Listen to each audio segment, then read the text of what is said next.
All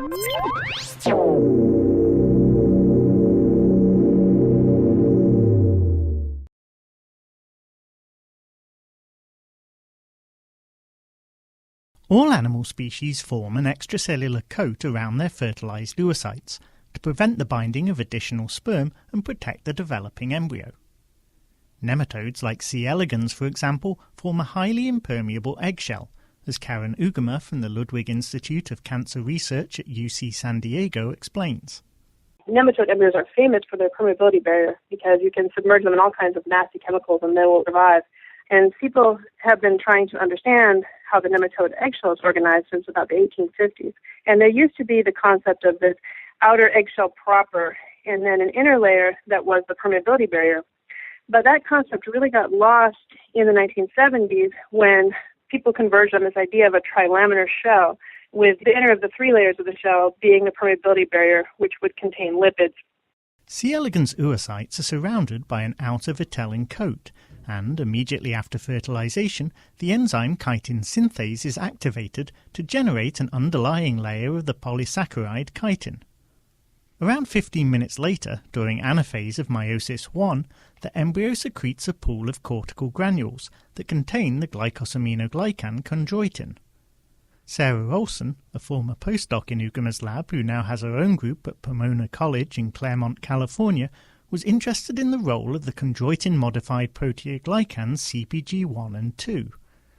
These molecules are essential for eggshell impermeability and contain chitin-binding domains, suggesting that they might be secreted from cortical granules to interact with the chitin layer of the C. elegans eggshell.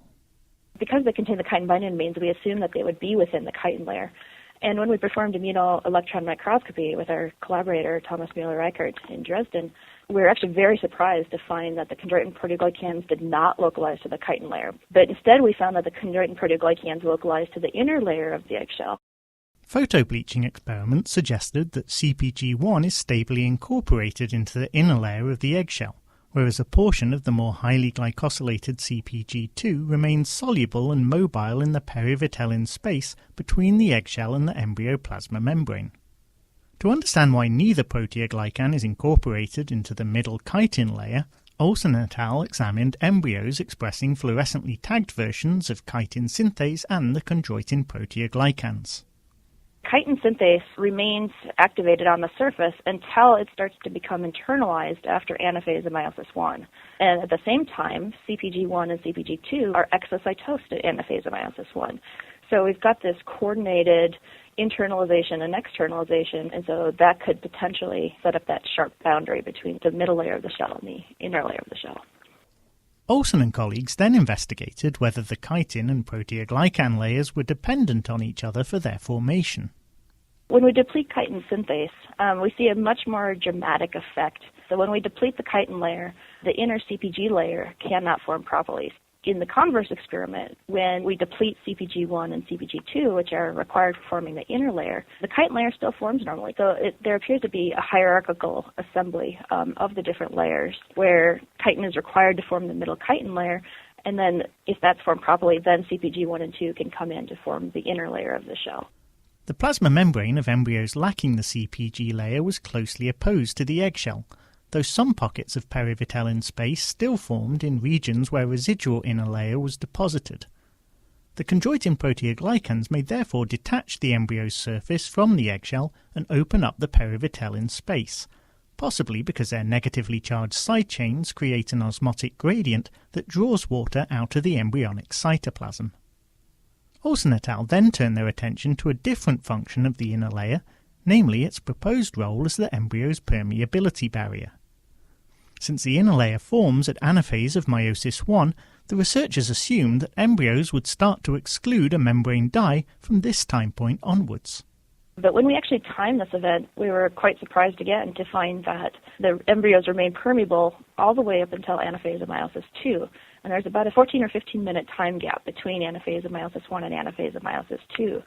So this suggested then that the inner layer of the shell was not the permeability barrier. Instead, Olson et al. Found that the permeability barrier is a separate structure located in between the eggshell and the embryo's plasma membrane. The way that we discovered this was first by incubating embryos in fluorescent dyes that could not penetrate through the permeability barrier. And when we visualized these embryos with fluorescence microscopy, there were distinct regions in the space between the embryo and the eggshell so that the dyes could not penetrate. And so when we combined this fluorescence microscopy with transmission electron microscopy, we were actually able to observe a distinct structure. So the permeability barrier itself is actually a thin envelope, we believe, between the embryo and the shell.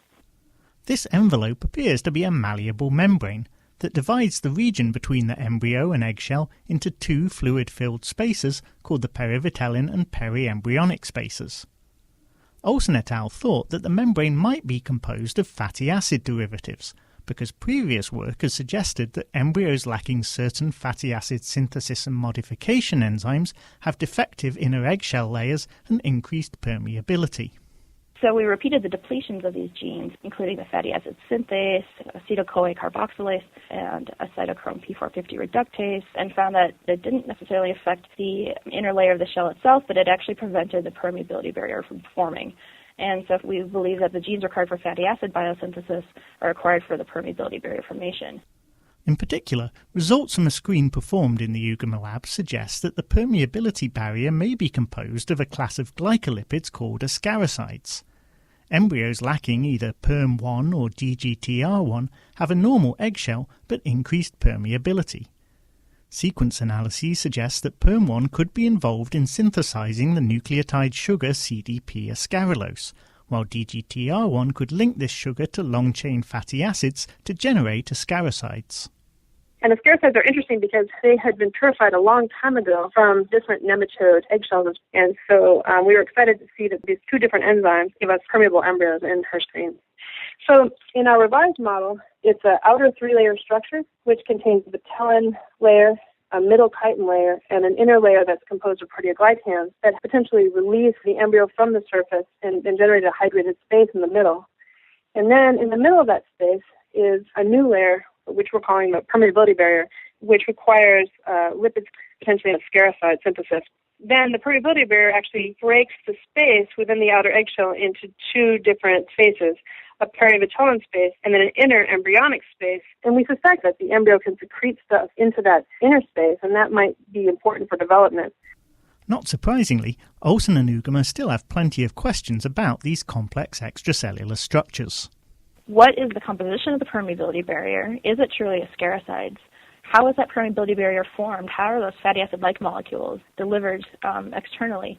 And at the same time, too, we don't know much about the Vitelline layers. And so we're just really starting to scratch the surface of what genes are involved and how they're coordinated and regulated to set up the different layers of the shell and the permeability barrier itself. And then, another component really coming back to focusing on this idea that there are 2 billion people infected with different kinds of parasitic nematodes, and parasitic nematodes are also big agricultural pests. It would be ideal to identify enzymes involved in this process of eggshell formation that could be developed as drug targets.